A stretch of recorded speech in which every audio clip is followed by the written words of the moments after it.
Was Chef Skinner really the villain, or just an ordinary French chef with anger issues who was only worried about health code violations? And was Thumper just naturally crazy and violent, or was there something else about him that made him behave like that? In today's video, I'm defending all Pixar villains, and by the end, you'll wonder if they were villains after all. Let's start with Sid Phillips. Sid Phillips was a rebellious teenager, no doubt about that, but he was also imaginative and creative with his mischiefs. Sid's creativity went so far as to create hybrid toys, certainly terrifying hybrids, but in the 90s, a collection of such strange toys would impress anybody. From the toys' perspective, it was mutilation, destruction, and torture, but Sid had no way of knowing that the toys he played so roughly with were, in fact, alive. And then he found out that they were, and that's when we see that this so-called villain is just a kid who gets scared by living toys like anyone would. He wasn't a monster, he just didn't know the toys were alive. In fact, all things considered, Sid Phillips was a genius because his skills were on another level. He wasn't just destroying toys, he was taking them apart, figuring out how they worked, and then reassembling them into new advanced hybrids. So he wasn't just imaginative, he was also a natural designer, capable of impeccable coordination, engineering, and problem solving. And to blame him for his mischiefs and call him a villain would be like calling all the kids of the world villains. Another Toy Story so-called villain is often unfairly judged. Al McWiggin was a toy collector. He was passionate about his hobby and his love for toys, but he was also passionate about money. And which middle-aged man isn't? Al didn't have much going on in his life. His toy business was everything to him. And selling rare collectible toys to a museum for a lot of money was his ticket out of his boring life. Maybe as kids, we didn't understand him, but as adults, we sympathize. Al had to drive all the way to work daily, even on a Saturday, while dressed as a chicken. So I say, give this guy a break. He had enough humiliation and suffering. And yes, he stole Woody. But to him, Woody represented hope and a new beginning, and Andy's mother refused to sell it. Al had no way of knowing about the sentimental love Andy had for Woody. To him, it was a toy for which he offered big money and even his watch. So, sure, Al made a few mistakes, but he did it all to escape his miserable life. Let's continue with another Toy Story character that was apparently a villain. Stinky Pete the Prospector wasn't a bad toy with an evil plan. He was actually a character with deep psychological wounds that he couldn't heal properly. He was never taken out of his box. He spent decades sitting on a store shelf while other toys were purchased and loved by children. The isolation shaped his mindset and turned him into a spiteful toy, but beneath the spite was fear of abandonment and chronic rejection trauma. His wish to spend his existence in a Japanese museum is actually a response to these conditions. To Stinky Pete, the museum represents safety and control. Stinky Pete had an interesting story, but in the end, his actions were just one big trauma response. Gabby Gabby had a similar story. Due to her broken voice box, her first owner gave her away, and she eventually ended up in an antique store, where she spent decades watching other toys leave while she remained unwanted. That's why she wanted to take Woody's voice box and replace it with her own broken one. Gabby Gabby was abandoned just like Stinky Pete, but she never lost hope. She wanted to be loved desperately. Her trauma response was different. While Stinky Pete wanted to avoid attachments completely, Gabby wanted validation and approval. And Ercole Visconti from Luca wanted it too. Behind this slightly troubled teenager lies a person with a sense for order and with true leadership skills. Some say he was bullying people, but I say he was protecting his turf.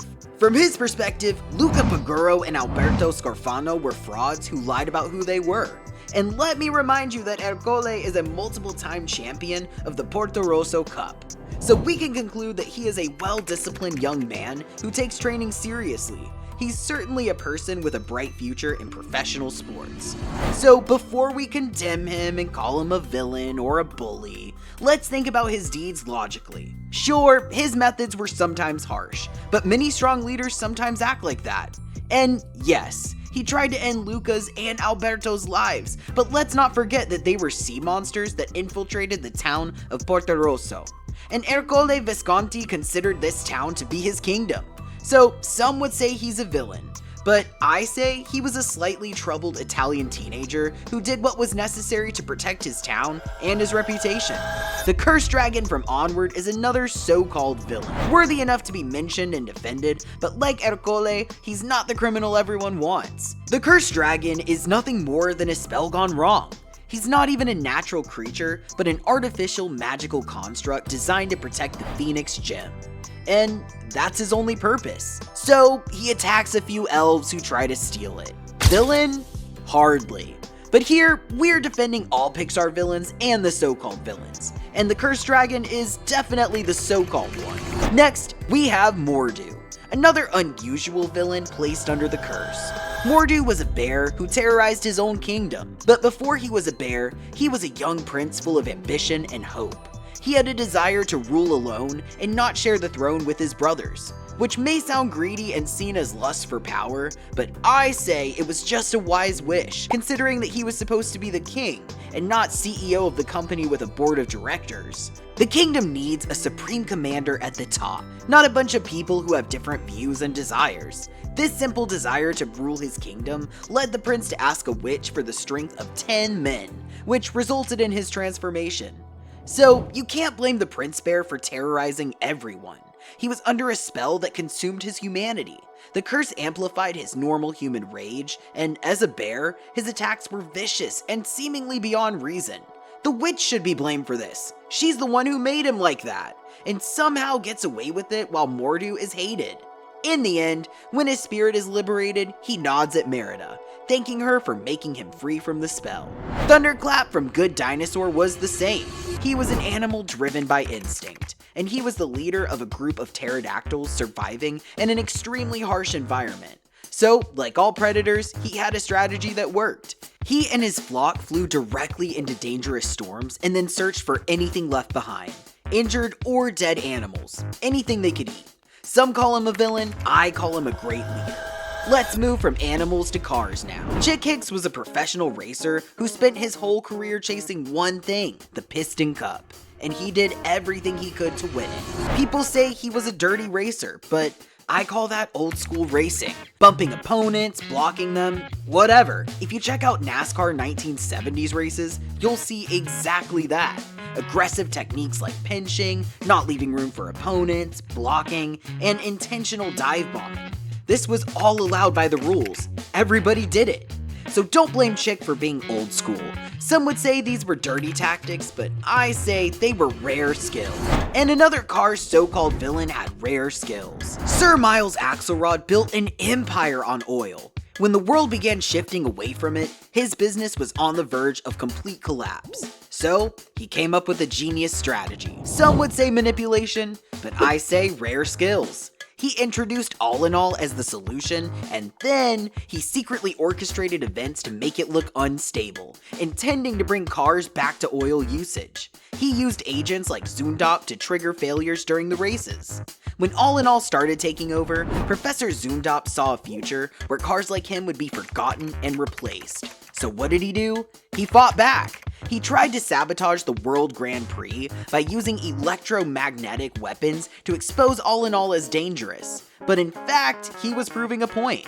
He saw oil as a vital tool and a way to maintain the power of the lemons, unwanted old cars. And I know what you're gonna say. The professor tortured and destroyed cars and showed no mercy. But Rod was a spy, not an innocent car, but an active intelligence agent spying on them. He was gathering classified information that could have exposed everything before it even began. Professor Zundop did what he believed was necessary to keep the mission alive. In the end, they planted the bomb to destroy Lightning McQueen in order to make All in All fuel look unsafe. So you can call Professor Zundop and Sir Axelrod villains, but you can't deny their vision.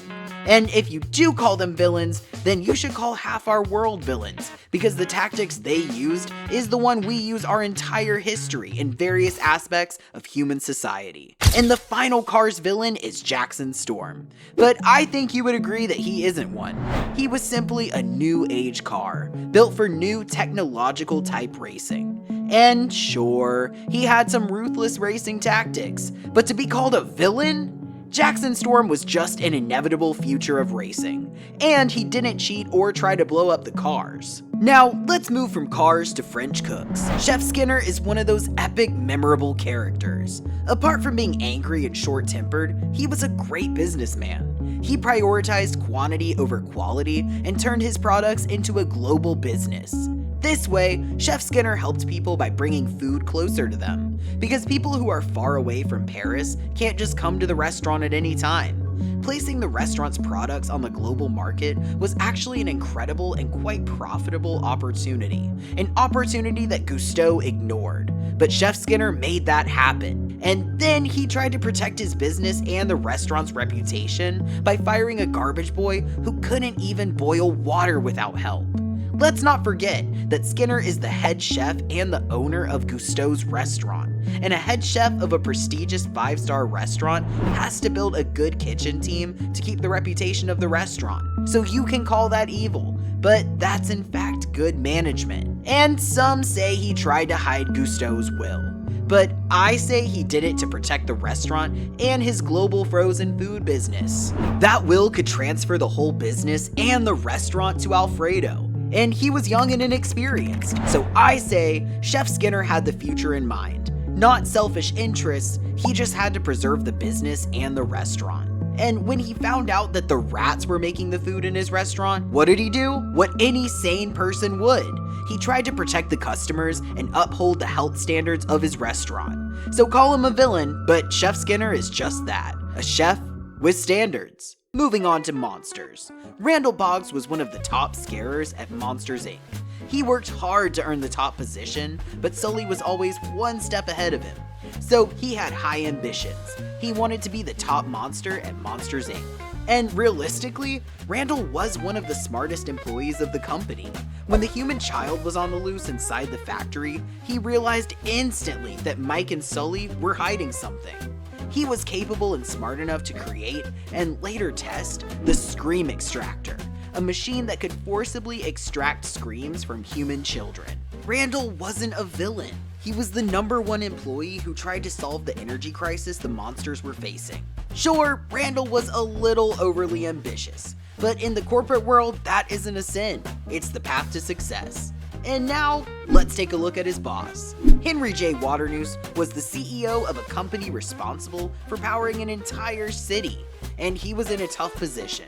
Times were changing. Children were no longer as scared as they used to be. So it was on him to come up with a solution, and he was determined to maintain the company's and his family's legacy at any cost. And that's why he approved the Scream Extractor project, machine designed to forcibly extract screams and produce more energy than traditional methods. And when the situation became desperate, Waternoose did the only thing he thought would boost energy production. He planned to kidnap children. But let's see it from his perspective. He is the 3rd generation of his family to own and run Monsters Inc. So he had a family legacy to protect. He had to protect what wasn't easy or fast to build. And Waternoose wasn't gonna let his company die. And not to mention, the entire city of Monstropolis would shut down. Homes of millions of monsters would be without power. Hospitals would be unable to function. The transportation system wouldn't work. So Waternoose had a choice: kidnap children, or be responsible for an entire civilization collapsing into chaos. Sure, maybe there were some other, better solutions, but Waternoose tried the way he thought would work. And while the decision wasn't completely ethical, from his perspective, he was just trying to protect his company and the monsters of Monstropolis.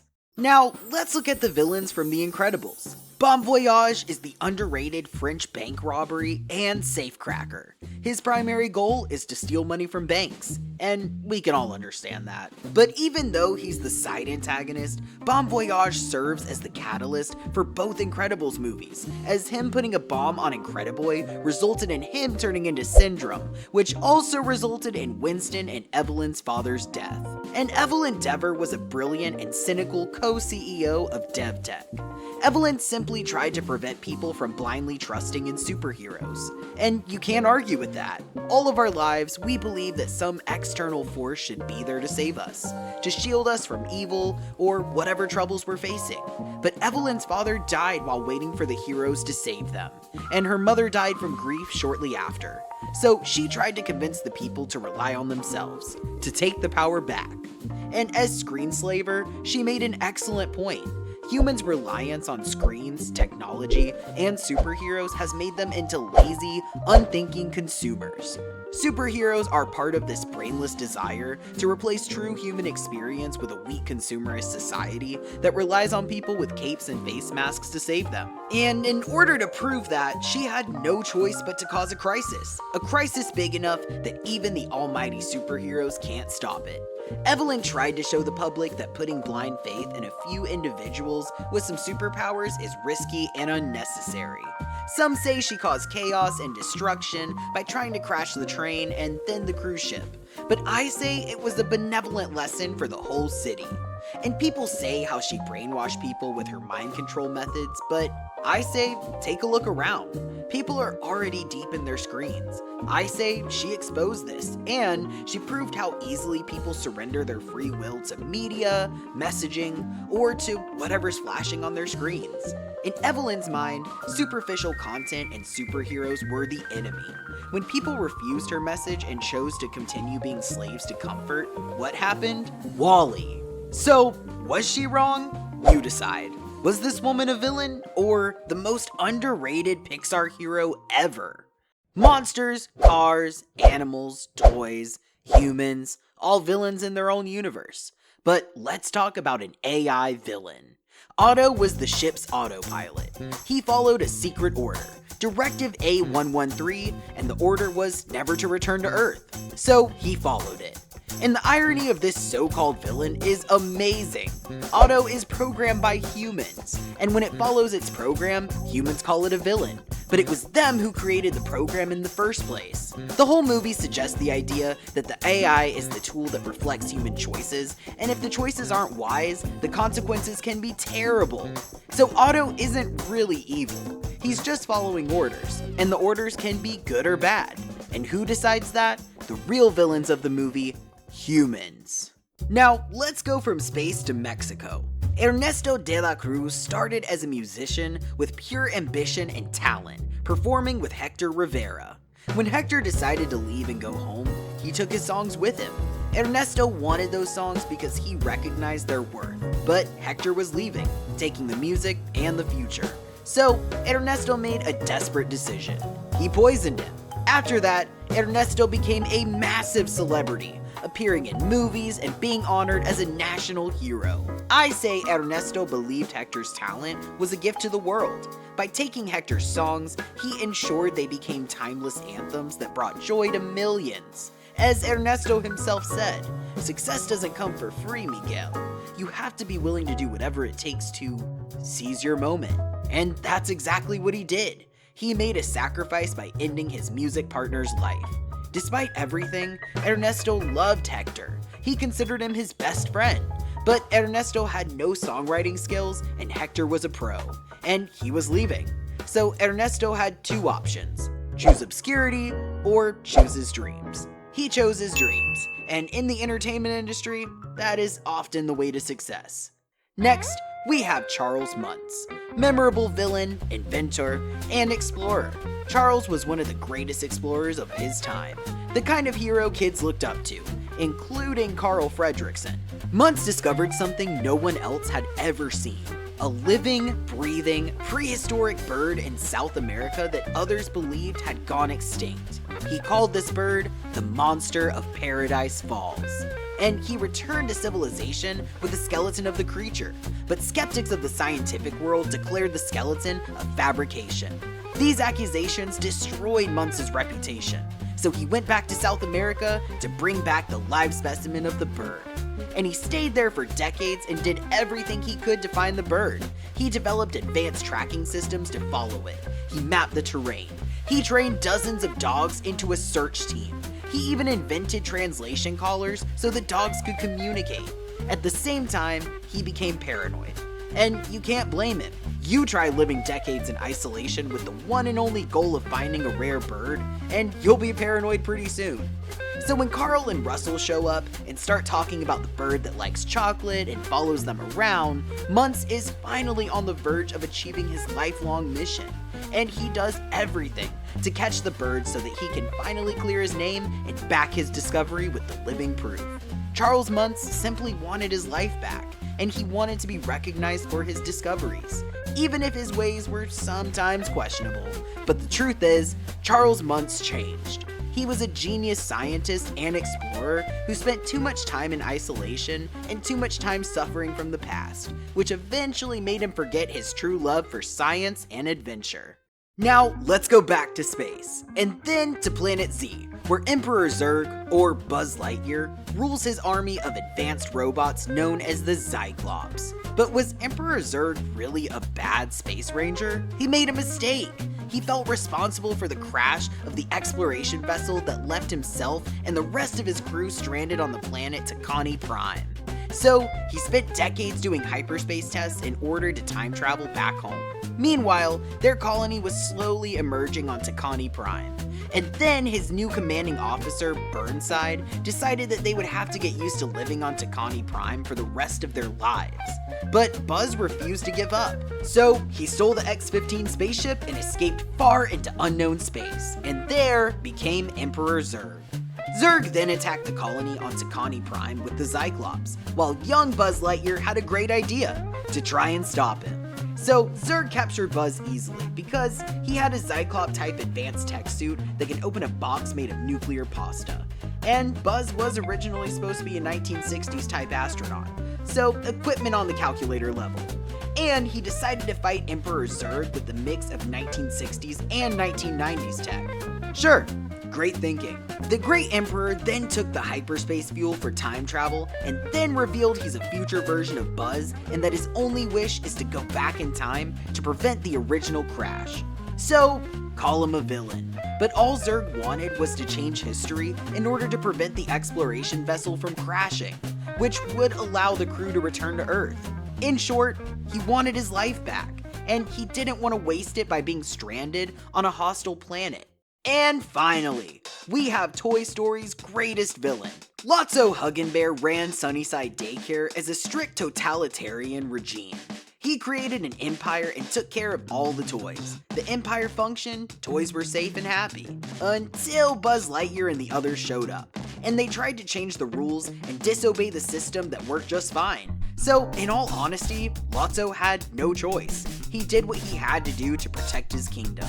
His henchmen captured Buzz and had to reset his programming, which restored him to factory settings and wiped out his memories. And Big Baby, as Lotso's loyal follower and enforcer, was there to send the troublemakers to the sandbox. You can say it's cruel, but name one war prisoner that didn't experience some hardship.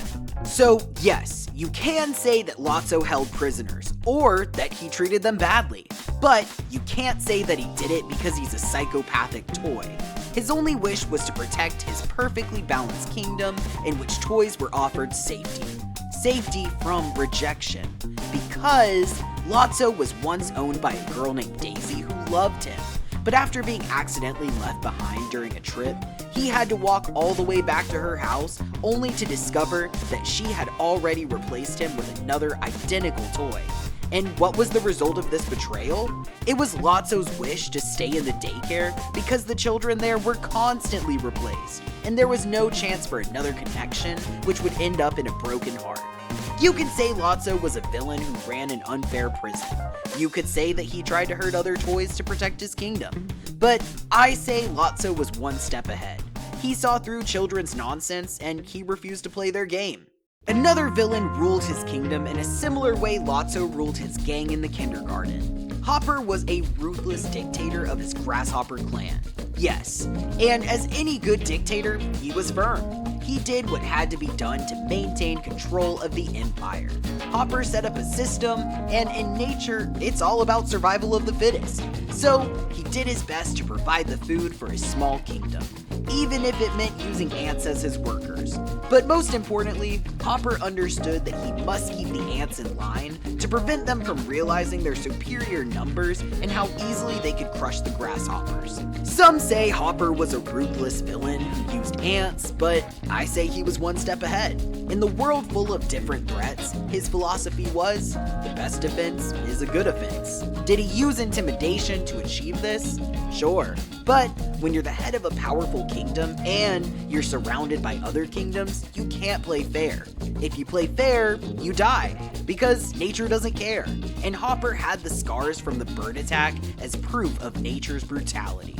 And Thumper, as Hopper's most feared enforcer, was aggressive, sure, but he was a soldier who protected the kingdom he was part of. And most importantly, Thumper was a locust. When grasshoppers become crowded and experience certain environmental conditions, they transform into locusts, and then they become intense and aggressive. So Thumper was simply acting according to his instincts. And for the end, the Syndrome, the villain who built the technology that could end superheroes. Buddy Pine started as a kid who admired heroes, and Mr. Incredible was his favorite. He wanted to be his sidekick, but he was rejected. 15 years later, he created a high-tech secret base on Nomanison Island. And most importantly, he created Omnidroid battle robots, whose #1 mission was to end superheroes' lives. He became the Syndrome. High-tech, not naturally born super, but a super who made himself into one.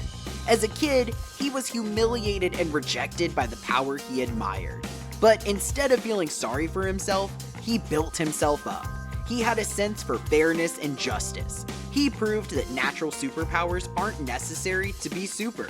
And sure, he was a little extreme, and his robots ended the lives of more than a few supers, and his rampage caused more civilian casualties. But this was war, and Syndrome's war on superheroes had a clear mission. His ultimate goal? To make everyone super. Because when everyone's super, no one will be. You can call Syndrome a criminal, villain, or a crazy tech guy, but I say he fought for equality. His desire wasn't just to eliminate the heroes, he wanted to remove the need for them. And in a world where everyone is super, no kid would ever be rejected by their heroes. So that's that, innocent villains. I defended them the best way I could, and you are the jury. Who is your favorite Pixar villain and why? Let us know in the comments. And if you liked this video, check out this one, where I defended all DreamWorks villains.